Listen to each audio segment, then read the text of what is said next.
Boa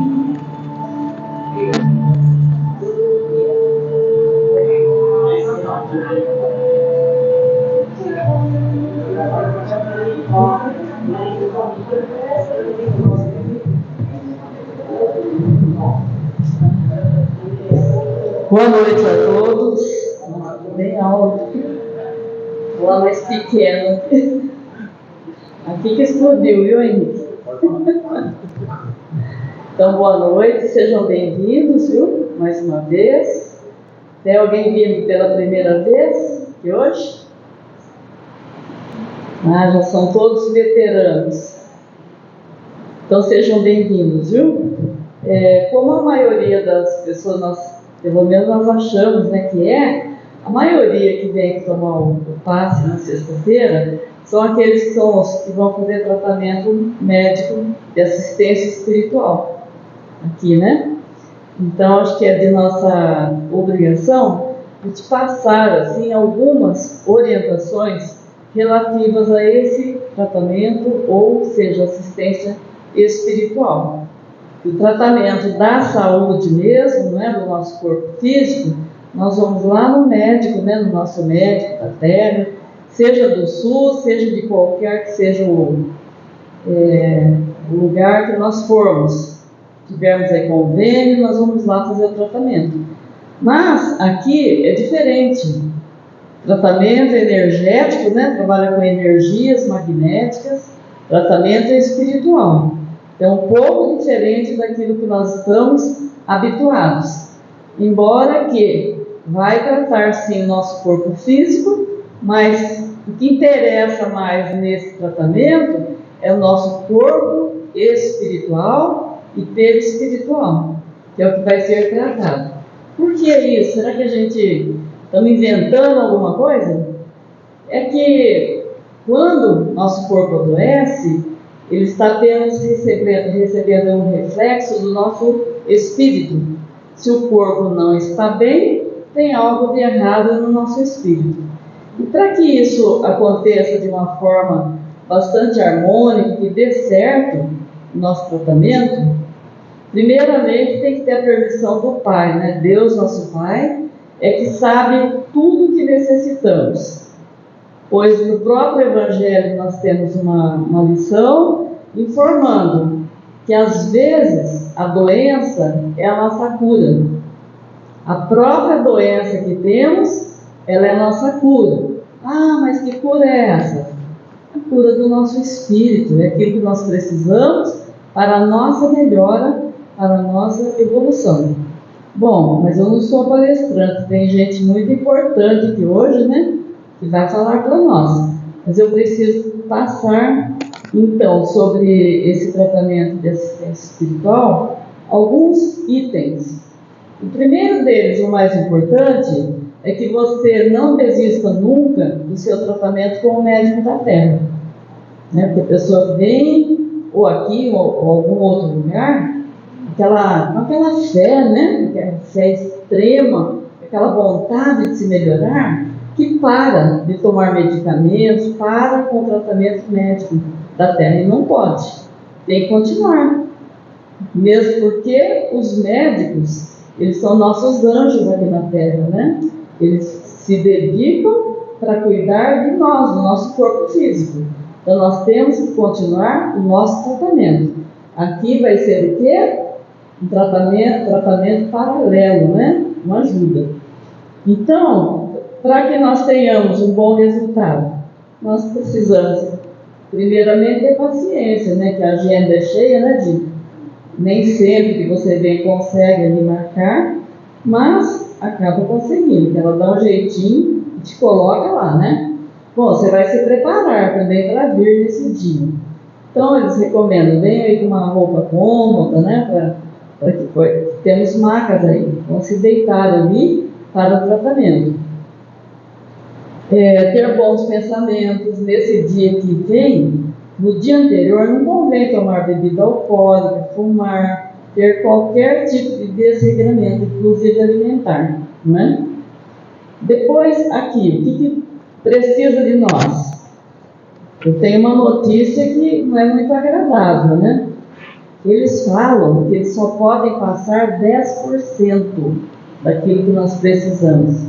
Meu Deus, e o 90%? Onde que eu vou buscar? No médico da terra, no remédio que você toma, na sua mudança de conduta. Ah, mas como assim? Mudança de conduta para passar aqui? Sim, caso queira melhorar. Então nós precisamos o quê? Olha aqui, eu até notei que bons pensamentos. Bom pensamento cura? Ou se cura, né? Ter calma, paciência, tolerância, fazer exercícios físicos, caminhar, respirar ar puro, né? Tem vários tipos dessas terapias que fazem bem. Não viver aí azeda pela vida, irritada sempre, né?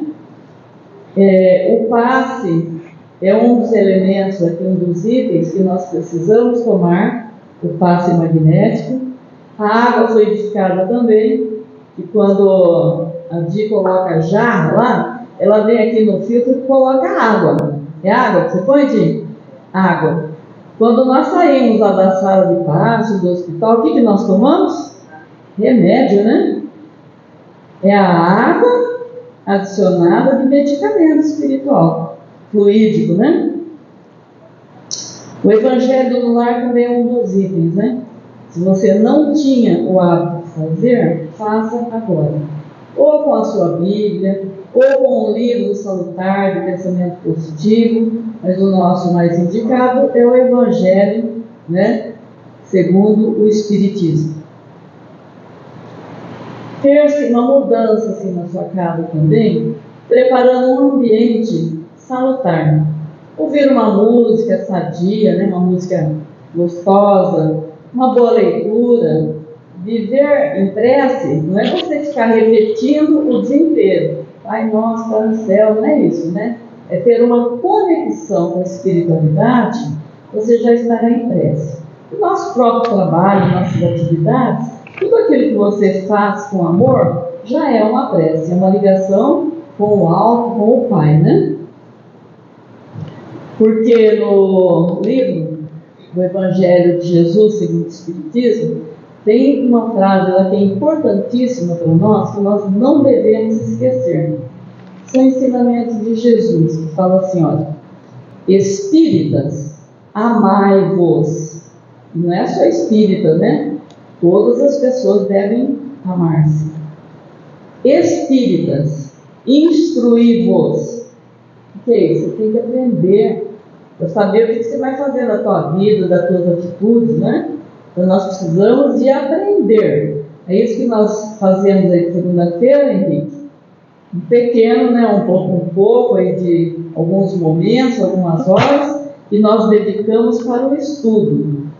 Eu já estou bastante idosa, não sei nada. Então a gente continua estudando.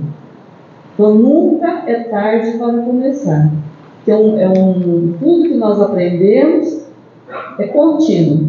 Nós temos que aprender com todas as coisas, pelas atitudes, mas nós temos muitas informações através dos livros e da casa, de tudo que foi preparado aqui no longo de todo esse tempo que essa casa, outras casas amigas, né, também preparam para nós, para a nossa evolução.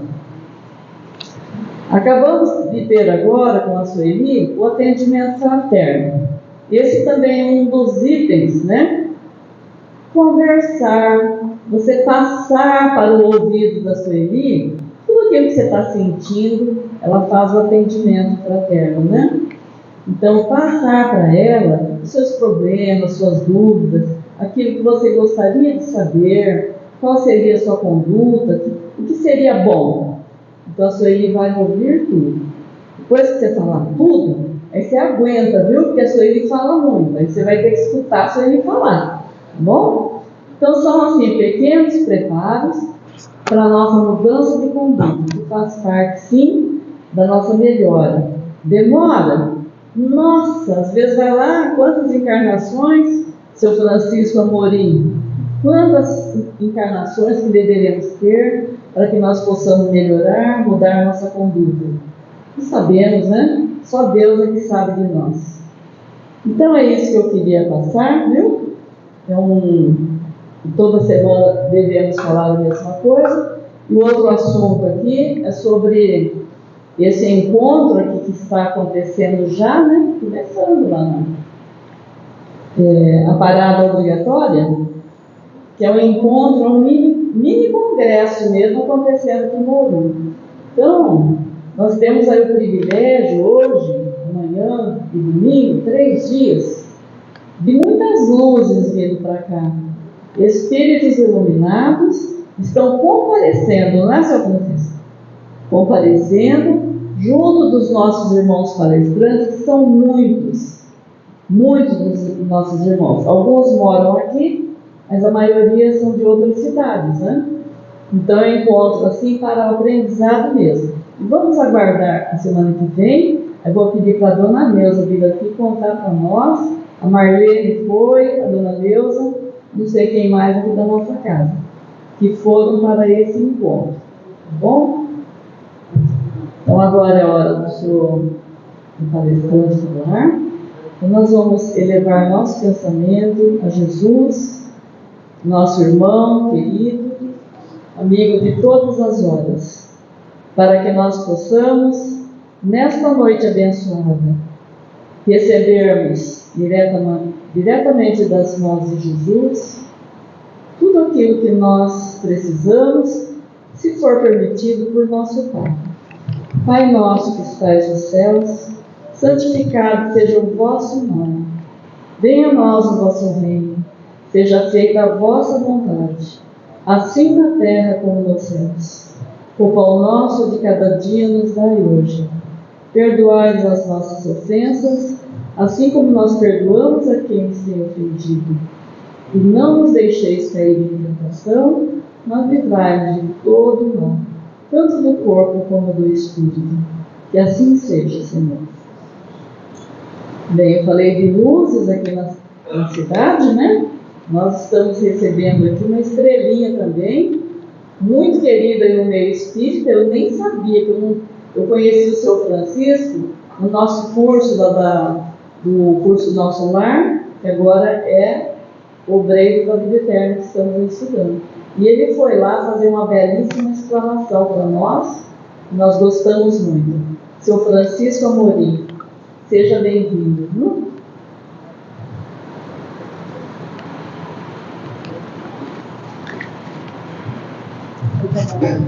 Boa noite a todos. Primeiramente, eu quero agradecer ao convite da casa, ao serviço do mestre, que muito me honra. O povo gosta de fazer elogio, mas não é tanto assim, não. Não tem nada de estrela, não. Falta muito brilho para chegar lá. Nós vamos falar um pouco sobre a questão de transição. Aí se fala muito em transição planetária e nova era. É importante que a gente sempre se mantenha racional quando fala de situações como essa, para não criar expectativas falsas, para não se desencorajar depois, porque as coisas não acontecem exatamente do jeito que nós pensamos. Como é o nome da senhora? Seu nome? Deus. A dona Creuza acabou de falar que os nossos guias espirituais, aqueles que zelam pela nossa saúde, eles costumam passar 10% da nossa necessidade. O resto é com a gente. Tá? Esses 10%, ele equivale a 110 caso a gente faça a nossa parte. Então é por isso que precisa manter sempre uma fé raciocinada quando se fala nesses movimentos, nessas transações, transições, essa nova era que se promete há tanto tempo. Se a gente entra lá na Bíblia, no Velho Testamento, a gente vai encontrar Abraão e outros patriarcas recebendo da espiritualidade superior mensagens que eram atribuídas a Deus, falando do futuro deles, que eles seriam, né, a humanidade. Lá normalmente se refere ao povo judeu, porque foi interpretado assim, mas aquilo se refere à humanidade como um todo, que teria uma grande descendência da terra, que teria um grande progresso. E Deus não faz promessas falsas. Mas, quando se trata de informações que vêm da vida espiritual, do plano superior para nós, elas vêm através da mediunidade. Os médiuns daquela época eram os profetas, inclusive Abraão era deles, Moisés era outro, Jeremias, tantos outros, eram médiuns. E nas comunicações mediúnicas, tem duas questões que nós precisamos estar sempre atentos. A primeira é que nem sempre o médium tem a mesma elevação que o espírito que está dando a comunicação. O espírito tem um conhecimento, tem um discernimento muito além do que o médium pode captar. Então, nem sempre o médium consegue captar tudo que o espírito quer passar. Essa é uma situação. Uma outra situação que a gente precisa prestar atenção é que na antiguidade a questão da escrita era muito rara, poucos sabiam escrever e era muito difícil, não existia papel e as facilidades que existem hoje. A escrita era feita em blocos de pedra ou de argila ou pedra, uma pedra especial que aceitava, né, a grafia, ardósia, se não me engano é o nome da pedra, mas muitos desses arquivos se perderam pelos movimentos de terra, terremotos, pelas guerras, pelas circunstâncias mais diversas a que o povo teve submetido. E sendo assim, grande parte do conhecimento antigo que os nossos profetas receberam ficou na tradição oral. Agora, aí está outra questão. Na tradição oral, cada vez que uma geração passa o conhecimento para outra, ela vai se perdendo, ela vai se deteriorando, vai se modificando. E aí o que chegou no conhecimento de Moisés, daquela origem da humanidade na Terra, já não é o original. E aí ele escreve aquilo que ele entendeu. E para complicar um pouco mais isso, na saída do Egito para a Terra Prometida, ele precisou editar leis administrativas que eram dele, mas que o povo só acreditaria se ele dissesse que era de Deus. Então, o que Moisés escreveu como sendo dele para administrar o povo, acabou ficando como sendo de Deus, e por isso se fala que a Bíblia é a palavra de Deus. Essa é uma coisa que a gente precisa entender. Porque eles receberam todo aquele conhecimento, esse conhecimento nunca deixou de vir para a humanidade, veio o tempo todo, mas sempre existiram circunstâncias e situações em que parte do conhecimento se perdeu. Então vamos contar um pouquinho da história da humanidade para entender como é que se perdeu isso. Quando a Terra foi formada, há 4,5 bilhões de anos, Jesus foi designado por Deus, pela espiritualidade superior, para ser o responsável, o governador da Terra, porque aqui viriam espíritos num processo de reorganização dos sentimentos, das ações, da forma como agiam. Então vejam só, para esses espíritos que viriam para cá, já era uma nova era. Uma nova era para aqueles espíritos. E onde eles estavam? Na Bíblia. Nas escrituras antigas, nós vamos encontrar algumas referências de espíritos que vieram para cá. No livro A Gênese, nós vamos encontrar a história de Adão e Eva como sendo o princípio da humanidade. O que aconteceu? Deus teria criado o espírito, deu o nome de Adão, derivou de Adão a mulher. Isso é o que está lá no livro, é a forma que eles encontraram para explicar essa situação. Não significa que é o que veio originalmente, porque todos os espíritos são criados por Deus. E quando está lá na Bíblia essa questão da retirada da costela de Adão para constituir a mulher, está falando de coisa física, clone, não é de espírito. O espírito é a criação divina. Isso a gente tem que entender. Por quê? Por não entender isso, a mulher foi injustiçada em toda a sua história até hoje. Até hoje. Porque ela não é reconhecida como um indivíduo autônomo criado por Deus. É o primeiro grande erro que o espírita não pode cometer. Então, quando Adão é expulso do paraíso, nós temos que entender que este paraíso não era na terra.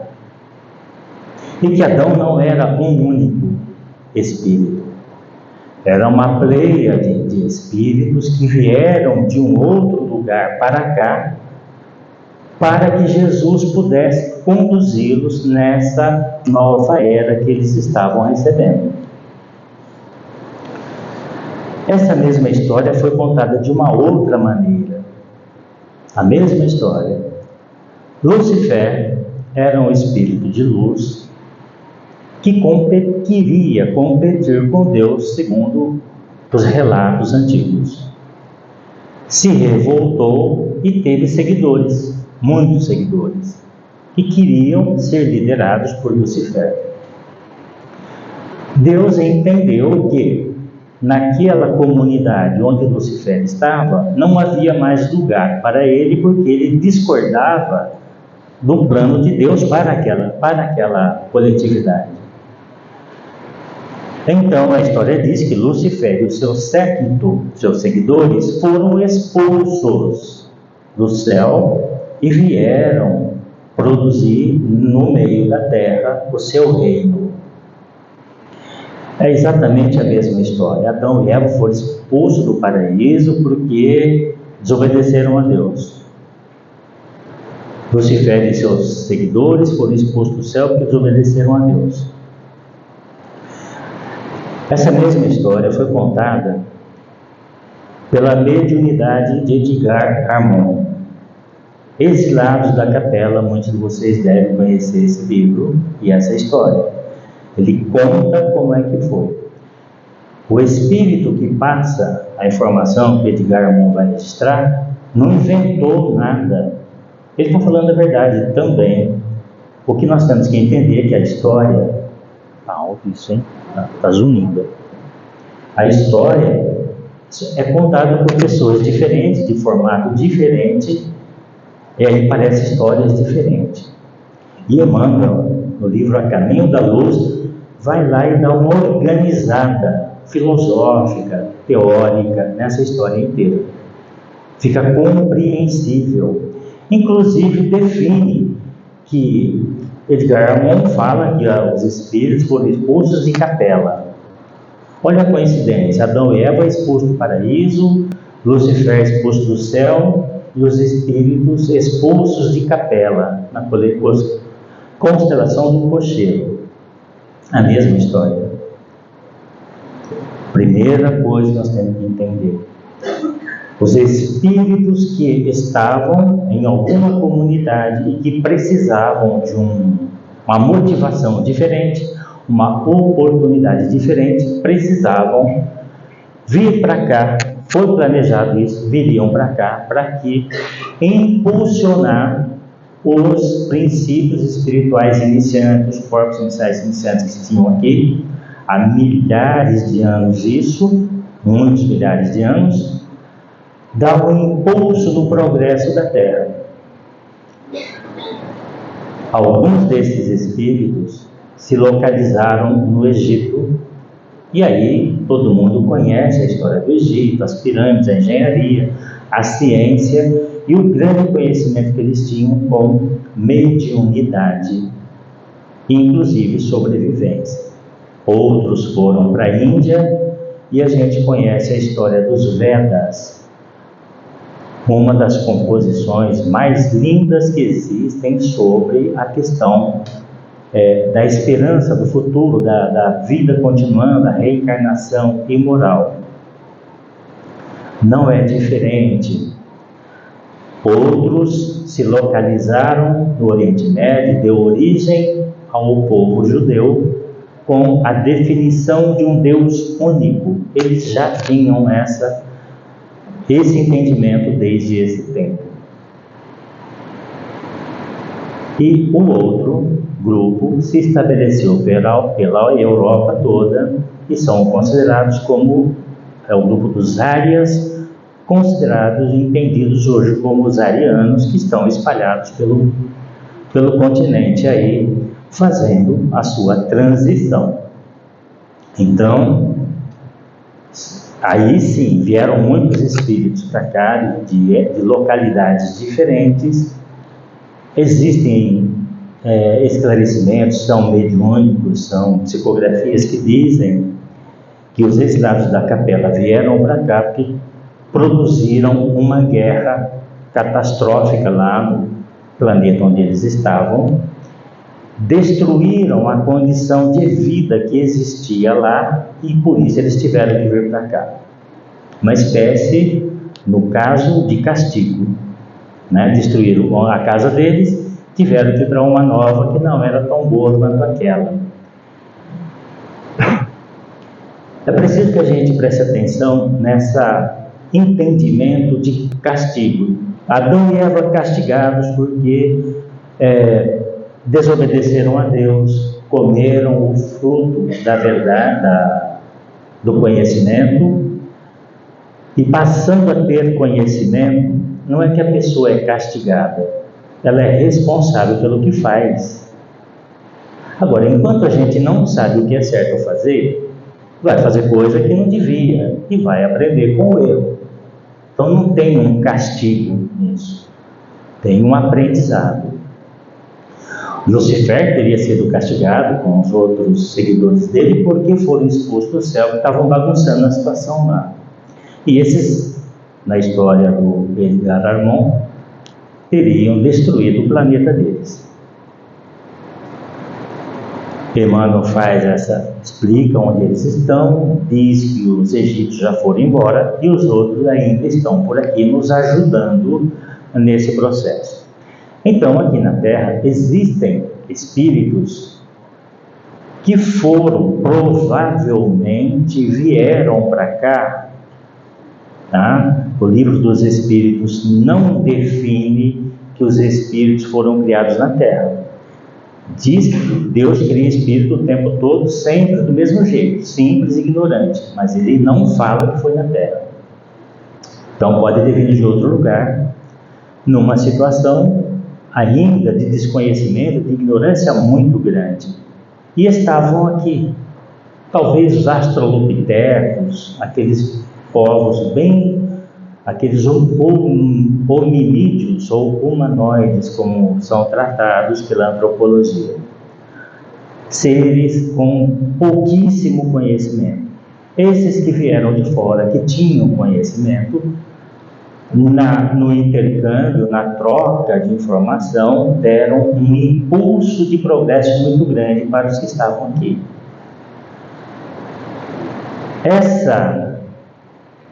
Essa caridade que eles fizeram com os que estavam aqui, dando a eles o conhecimento, mostrando a realidade como funciona, dando amparo, transferindo ciência, conhecimento, em muitos casos foi para aqueles a remissão ou a redenção, a gente pode dizer, a reparação dos erros que fizeram. Por isso alguns já foram embora. Outros estão aqui, porque ainda não completaram a tarefa deles, ou porque ainda preferem ficar aqui, estão mais em sintonia com esse planeta do que com o outro.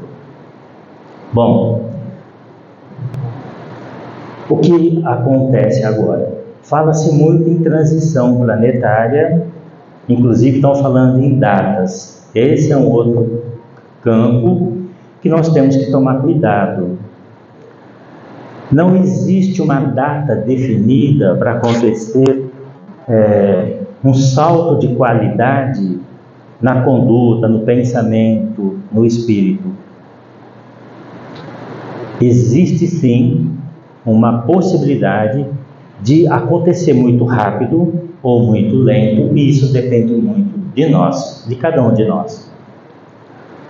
Pode ser que alguns de nós nem precise reencarnar mais aqui para aprender muita coisa, já possa ir para outro lugar. E pode ser que outros estejam tão ligados aqui que ainda precisa ficar alguns milhares de séculos por aqui. Mas isso é o que menos tem importância. Por quê? Nós temos que entender, primeiro, Deus criou todos nós imortais, não tem como destruir o espírito. Somos imortais. Ele criou o simples ignorante e permitiu que o conhecimento fosse conquistado. Por quê? Ele permitiu. Porque quando ele cria o homem com inteligência, ou o espírito com inteligência individualizada, ele está dando essa credencial. A inteligência, ela vai descobrir coisas, ela vai funcionar, ela vai atuar na natureza, ela vai transformar a natureza. Não vai produzir nada, não vai inventar nada, mas vai transformar tudo que tem aí, né? Lavoisier disse que na natureza nada se perde e nada se cria, tudo se transforma. A natureza dos nossos pensamentos, do nosso entendimento, também está se transformando o tempo inteiro. Porque temos a perfeição advinda de Deus na nossa criação. E Deus não tem pressa de que nós estejamos perfeitos amanhã ou depois de amanhã. Não existe essa pressa.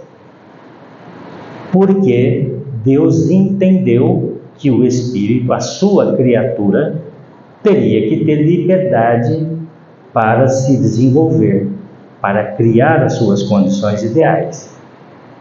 E que as experiências pelas quais passassem que definiriam as mudanças que a gente tem que fazer.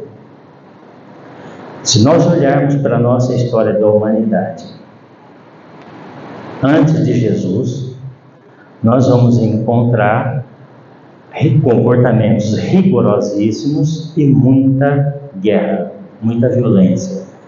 E as guerras daquela época, elas tinham um objetivo: destruir a cultura daqueles que perdiam. Por isso que muito conhecimento se perdeu nessa fase. A partir de Jesus, ele faz uma reformulação no entendimento das leis antigas. Quando Moisés escreve o Pentateuco, ele define lá no livro A Gênese as orientações de Deus como ele entendeu.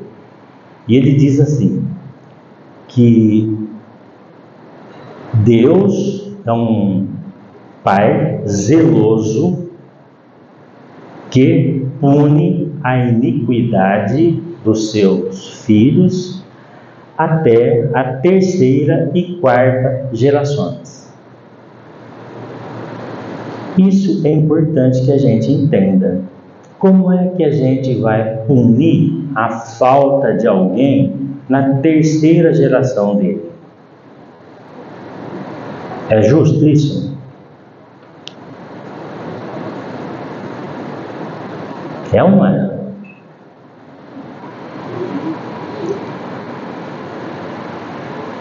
Não dá para punir o neto ou o bisneto pelo pecado do avô ou do bisavô. Não dá para fazer isso.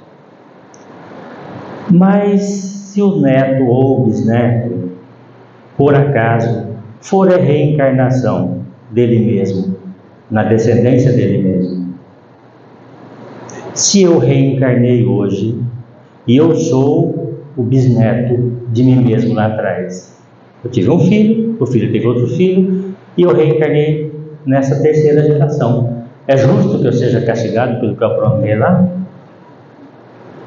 Então Deus é zeloso e é justo, não comete injustiça. E a reencarnação mostra exatamente que Ele é justo. É a única coisa que prova que Deus é justo. Sem tirar a reencarnação, Deus é injusto. Se não existisse reencarnação, Deus não seria justo. Então Deus é justo e não tem pressa. Agora, punir a iniquidade significa o quê? O cara é imortal, ele pode fazer o que ele quiser, que não dá para destruir a consciência dele. Então, como é que pune? Só existe um jeito de punir. É dar ao indivíduo a oportunidade dele reparar a falta que cometeu. Se ele reparar a falta que ele cometeu, então, aí, ele está, vamos dizer assim, ele está redimido da falta dele. Aí as pessoas costumam cobrar de uma forma assim, mas Deus não perdoa todos os pecados? Na verdade, Deus não precisa perdoar os pecados nossos. Por quê? Ele não precisa perdoar os nossos pecados. Não tem necessidade disso. Porque Deus não se ofende com o que a gente faz. Ele sabe o que a gente vai fazer. Ele sabe o que a gente vai aprontar. Ele não se ofende com isso. Quem se ofende com o erro que a gente produz? Só a gente mesmo. Nós somos o único prejudicado pelos erros que comete. Está aí outro princípio da justiça. E é por isso que Deus, Jesus, quando é enviado por Deus, ele faz algumas correções no entendimento da lei, para que a gente entenda que aquilo que foi dito aos antigos foi mal interpretado. Então ele diz o seguinte: foi dito aos antigos que é olho por olho, dente por dente. Eu, porém, vos digo, não confronte o homem mau. Se alguém te der uma bolacha, um tapa na face direita, dê também a esquerda para que ele bata. Isso não significa confronto e não significa covardia. Isso significa demonstrar ao agressor que eu não estou ofendido com você. Faça o que você quiser, você não vai me ofender. Essa é a maneira de agredir o agressor da forma mais profunda que existe, não se ofendendo com o que ele faz. Então, é um truque, que Jesus está ensinando e que a gente não entendeu até hoje. Passou batido. No outro ponto,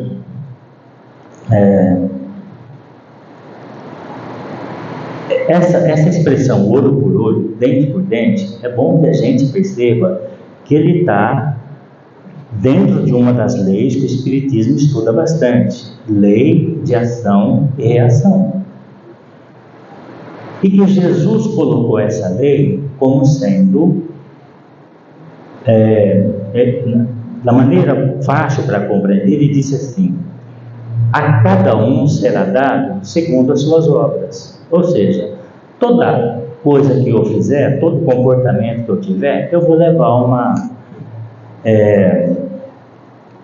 uma retribuição por isso. Não vou levar uma punição por isso. Mas se é eu que faço, é meu, eu vou receber de volta.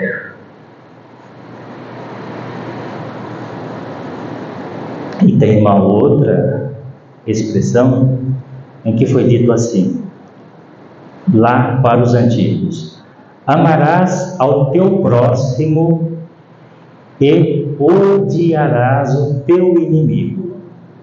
Jesus corrigiu isso também. Amarás ao teu inimigo e ame o teu inimigo e ore pelos que te perseguem. Por que amar o inimigo? Vamos lá para a reencarnação. 3, 4 encarnação lá atrás, assassinei alguém. Agora ele está aí, né? Pelo plano espiritual, por exemplo. Aí vai supor que a gente seja um médium ou trabalhe numa reunião mediúnica, alguma coisa, e ele aparece na reunião. Como é que a gente trata esse espírito? Na cacetada? Dando lição de moral? Ou com amor?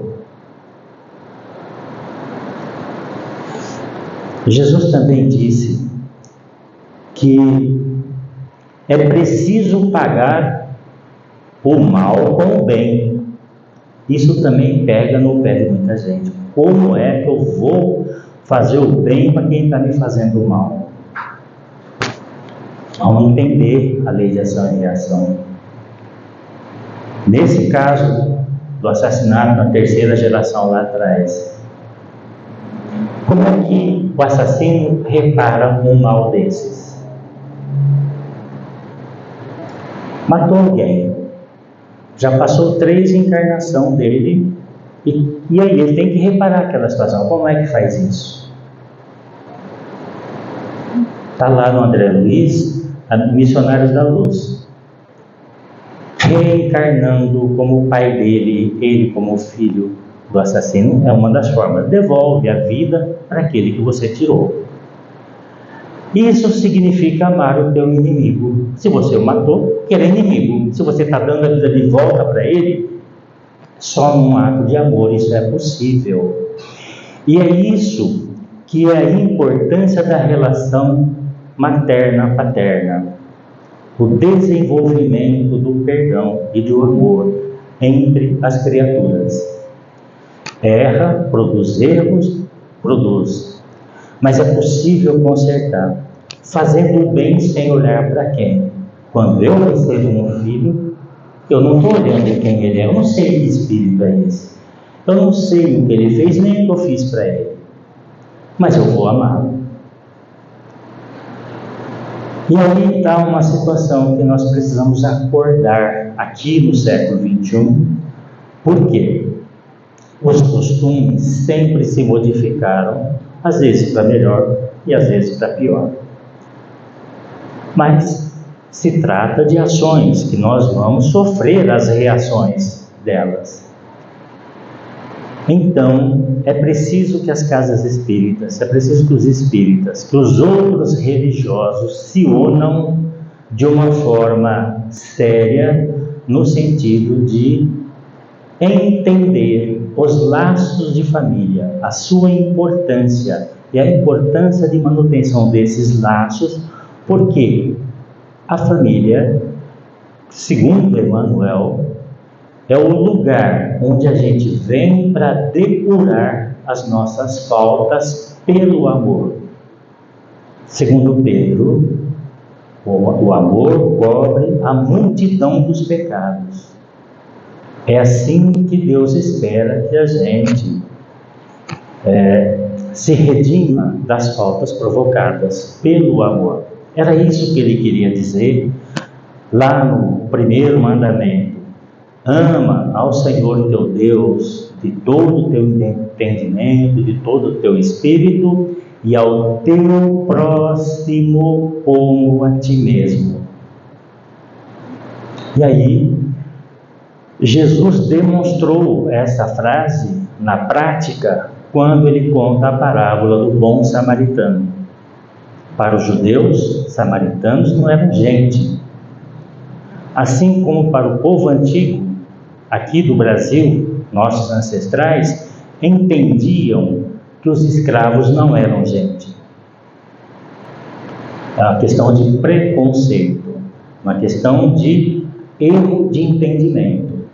E aí Jesus faz com que o fariseu engula que naquele momento o samaritano era um cara caridoso.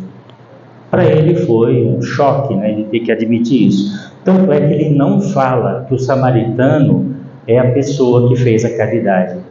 Ele fala que a pessoa boa, a pessoa que foi caridosa, foi aquele que socorreu o ferido. A parábola inteira está lá na Bíblia. Quem tiver curiosidade, dá uma procuradinha. O Evangelho segundo o Espírito, acho que não tem essa parábola.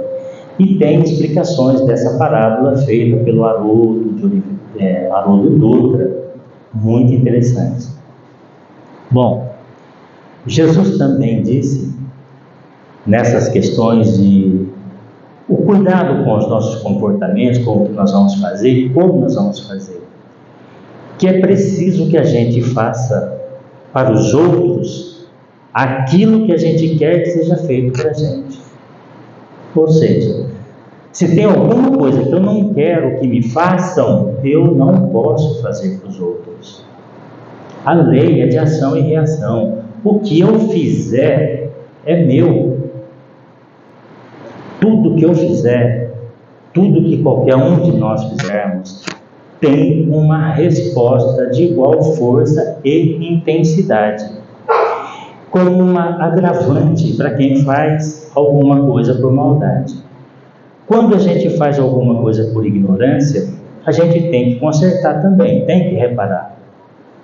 Mas quando faz por maldade, tem uma componente ainda mais severa, ou seja, o ódio ou a intencionalidade. A intencionalidade de fazer aquilo e aquilo produz um mal, isso é muito sério. Por quê? Intencionalidade ou ódio ou qualquer coisa que a gente faça tem a nossa vontade, tem a produção, tem o envolvimento da nossa energia espiritual nisso. Então, quando eu pratico um ato contra alguém, eu estou colocando a minha energia espiritual nisso. Estou desejando um mal para aquela pessoa, estou fazendo um mal para aquela pessoa. Se a minha energia espiritual está envolvida com isso, aonde o mal vai acontecer primeiro? Em quem está desejando, em quem está fazendo o mal. É quem sofre primeiro. A primeira consequência do mal que fez, quem sofre é quem fez. Isso é a justiça divina. E como esse mal vai aparecer para as pessoas? Ela aparece como doenças emocionais. Os médicos estão aí perdidos sem saber como curar. Não conseguem entender como é que faz. A medicina avançou muito, existem muitas possibilidades, muita terapia que funciona, mas ainda existe muita gente sofrendo muito porque não entendeu isso e continua desejando o mal em qualquer coisa, como se fosse um esporte. Desejar o mal é um esporte. Isso vai gerar, em primeira mão, uma ansiedade.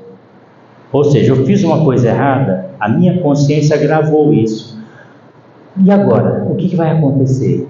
Aí eu fico esperando acontecer, eu fico ansioso. E a ansiedade, ela vai desembocar em outros processos, inclusive chegar na depressão. Então é preciso que a gente aprenda que a transição primeira que tem a acontecer não é do planeta lá fora. Não é se o Sol vai apagar, se vai ter um meteoro caindo aqui, se vai haver guerra, se a gente vai acabar com tudo em guerra, A primeira mudança significativa que tem que acontecer é no nosso sentimento. É a transição do nosso sentimento de primário, de ignorante, de ser vingativo, aquele que não tolera, é intolerante, aquele que não perdoa, para o ser amoroso. O ser que transforma o mal do sentimento no amor, ele transforma a energia ruim em energia boa. Outra vez a lei de ação e reação. Se eu transformo energia ruim em energia boa, onde é que essa energia boa vai fazer efeito? Em mim. Em quem está transformando a sua própria energia. Então a primeira transição, a mais urgente, é essa: mudar a forma como nós sentimos o mundo, como nós sentimos o outro, como nós julgamos o outro. Não importa o outro, se ele está longe, se ele está perto, se é o filho ou se é o presidente da República, se é um juiz ou se é um usuário de droga, não importa. Importa é o que nós sentimos em relação àquela situação. Porque a energia está aqui dentro. E se ela é desequilibrada, o desequilibrado sou eu. O que sofre sou eu. O que vai ter desarranjo na saúde física com isso, sou eu. E a nova era? A nova era vem acontecendo desde que o espírito começa a sua jornada. Cada dia é uma nova era. Cada reencarnação é uma nova era. O aprendizado é contínuo e o espírito não perde o aprendizado que já fez. E o aprendizado, ele é como uma espada. A gente aprende tudo. E aí ele pode ter efeito para o bem ou para o mal. Depende da nossa intencionalidade quando a gente usa esse aprendizado. Por exemplo, os físicos no século XX, começo do século XX, final do século XIX, entenderam a questão da energia atômica, por exemplo, e desenvolveram a energia atômica. Ela se tornou possível de ser usada. Não seria uma grande maravilha se a gente estivesse usando energia nuclear para o bem da humanidade?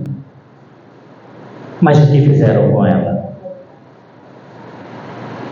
A maior parte da energia nuclear que está hoje à disposição da humanidade é para fazer o mal. Bombas que pode destruir tudo aqui, se for usado. Quem descobriu? Os físicos, os cientistas que elaboraram, que descobriram as fórmulas, descobriram, não inventaram, descobriram, já existia.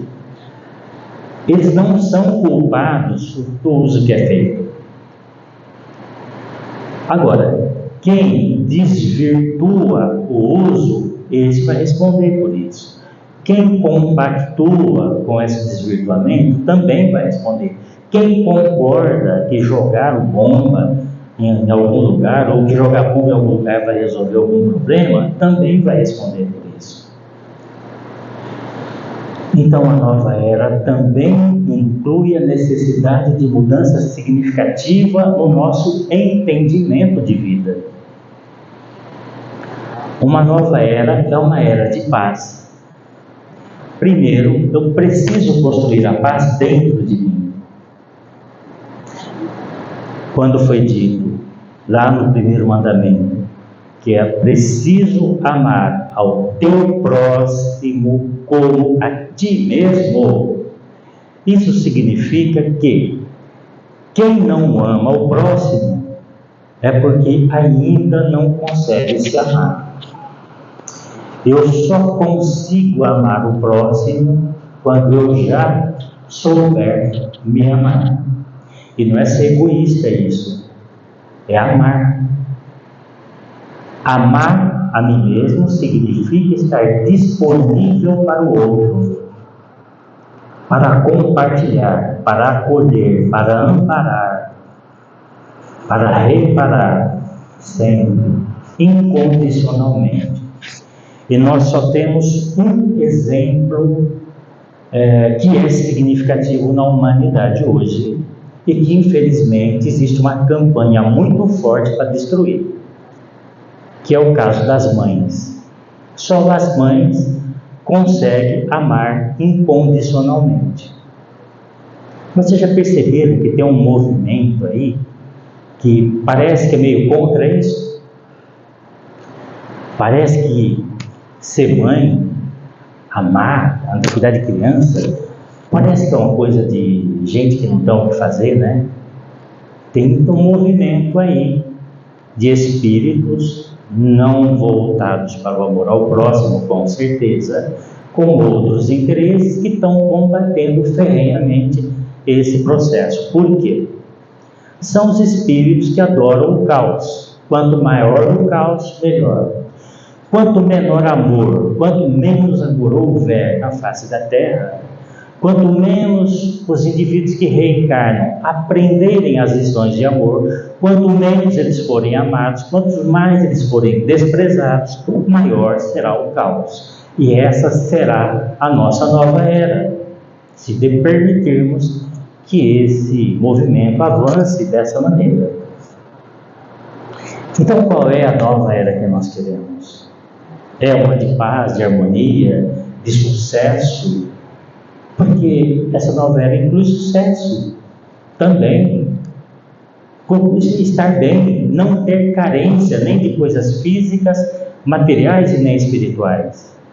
Inclui a estabilidade, a justiça no amor e na matéria.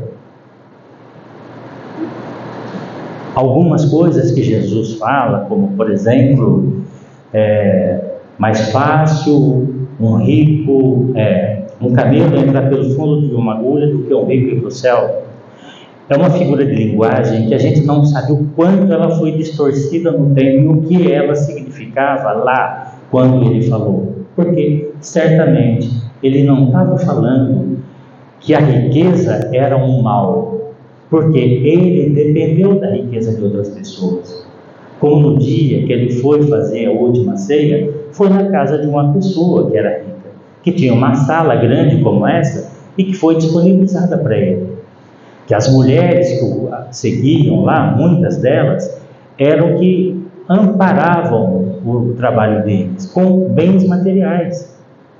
Então não era isso que ele estava dizendo. Ele estava dizendo de uma pessoa muito rica, de orgulho, de vaidade, de inveja e outras coisas. Essa pessoa está comprometida, ela vai ter dificuldade para seguir adiante. Então, meus irmãos, a transição planetária, ela começou quando o planeta foi formado e ela vai ser contínua e vai continuar para sempre, até que ela se transforme. Eu disse no começo da primeira lei da termodinâmica: na natureza nada se perde, nada se cria, tudo se transforma. A Terra também está se transformando. Os espíritos que vieram de outras constelações para cá, inclusive nós podemos ser alguns deles, estar no meio deles, também estamos nos transformando. Ou aqueles que já estavam aqui. Também está havendo uma transformação constante desses espíritos. E é sempre para melhor. Não é para pior. Basta a gente olhar como era a vida há 300 anos e como ela é hoje. É sempre para melhor. Então essa transição vai continuar e um dia a Terra não vai mais poder abrigar corpos físicos como esse que estão aqui. Não quer dizer que não possa abrigar espíritos que não precisem mais de corpos físicos. Agora, definir se nós vamos para um lugar que precisa de um corpo físico ou ficar no lugar que não precisa mais, isso é tarefa íntima de cada um de nós. Isso é a nossa definição de nossa nova era, como nós queremos que seja a nossa nova era. Amando ao próximo como a nós mesmos ou odiando aos nossos inimigos, como Jesus tentou corrigir e muita gente continua fazendo até hoje? Temos que responder esta pergunta. E eu acho que o nosso tempo acabou, não é? Então, está na hora. Eu sei que vocês seguem com mais trabalhos, então eu deixo essa mensagem. Vamos ouvir mais do Cristo, as suas orientações, porque elas são inteligentíssimas. Mas nós, às vezes, dormimos demais para captá-las e colocá-las em prática. E que Deus nos abençoe a todos. Muito obrigado.